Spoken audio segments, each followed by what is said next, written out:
Hello world, once again it's the 13th of October 2013. It's about 2:30 in the afternoon, it's an hour later, and I've been asked by a few people now to do a quick 2-minute to 5-minute workshop on aspects, so here you go.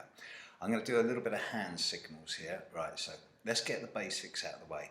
Let's just take any two random planets, for example Mars and Jupiter. When you have Mars and Jupiter in the sky in the same place, then they are said to be conjunct. That means that they're less than 3, 4, 5 degrees away from each other, and if it's at dawn or dusk, you'll be able to actually see them close enough in a straight line in the sky. Take a line from the North Star down to them both, and you'll see that they're in a straight line. This is when they're called conjunct, and it means the two powerful energies are in the same space, so they're operating in the same area of your chart. When a planet is opposite, instead of being conjunct, they're literally 180 degrees away from each other. An opposition means that they're each side of the Earth, and that means that they're pulling away. Now, opposites attract. If you pull full circle, they meet at the bottom. But nevertheless, if you have Mars opposite Jupiter, and you're going to have the Mars energy of assertiveness and projectiveness pulling away from the Jupiter energy of growth and expansion, and in the middle there's the Earth, i.e. you. So an opposition is always two opposite forces pulling apart from each other, as opposed to working with each other in a conjunction. Then you have the trine. 120 degrees, 1/3 of a circle. That is a harmonious aspect. It is healthy. It brings a latent potential into the horoscope. It brings the opportunity for growth and expansion in an easy, flowing and fortunate way where you don't have to try too hard. For example, if Mars and Jupiter are trine with each other, then the physical energy of Mars works in a harmonious way with the growth energy of Jupiter. A trine links planets that are on equal elements. For example, Mars might be in Aquarius and Jupiter in Gemini. Mars might be in Cancer or Jupiter in Scorpio. It links two planets in the same elements and creates a harmonious, latent opportunity for flow and ease. Then there is the square aspect. 90 degrees. It is where one planet will be exactly square to the other, 90 degrees of the circle. And this creates an energy of challenge and difficulty and problem.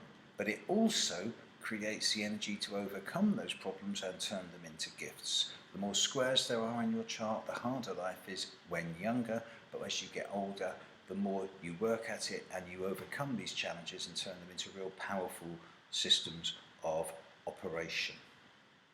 A sextile, 1/6 of a circle.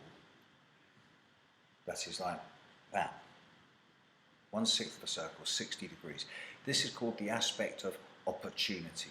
It links two planets in similar genders, i.e. earth to water or fire to air. And that produces an angle of easy flow, but also of work. So the opportunity for hard work leading to positive, favourable results. Sextiles and trines are the angles that are generally seen as favourable, whereas squares and oppositions are seen as the angles that are somewhat difficult and challenging. The conjunction is both. It depends on the nature of the planets. For example, Venus and Jupiter conjunct might actually be rather a positive one, bringing a lot of humour and a lot of growth and expansion, whereas Mars and Pluto conjunct can bring a great deal of suppressed and repressed anger. So it really does depend on the planets in question, as well as the sign and the house of the zodiac that they're in. There are a number of minor aspects. There is the, get this, sesiquiquadrate, 135 degrees, that is 1 square and a half, or the semi-square, 45 degrees, half a square. Both of these need to be accurate to within 1 degree to make any type of accurate interpretation, but both of them bring a degree of irritation and frustration. The semi-square is a minor niggle, but there's not enough energy to be bothered to sort it out, but it's still going to be like an itch you can't scratch. Whereas a sesiquiquadrate, a square and a half, is past the point where you can be bothered to do anything about it, but it still grinds away as if something in the past is still sticking to you. There is the inconjunction, 150 degrees, which is about the angle of divine discontent, nothing in common. It's where the words compromise and adjustment are needed. And finally, there is the quintile, 72 degrees, discovered by Kepler, Johann Kepler, a few hundred years ago. 72 degrees, 1/5 of a circle. And this is the aspect of latent magic with a small m. It is possible with application, knowledge, experience, to turn this from latent into potent. And if you have a number of quintiles accurate to 1 degree in your chart, then you will discover how power and magic can flow through your life. Aspects. Obviously, the signs of the zodiac and the houses of the zodiac are as important as the planets themselves. But the aspects actually show the angular relationships between planets and the ways that they get on. That's it for today, folks. Catch you later. Bye.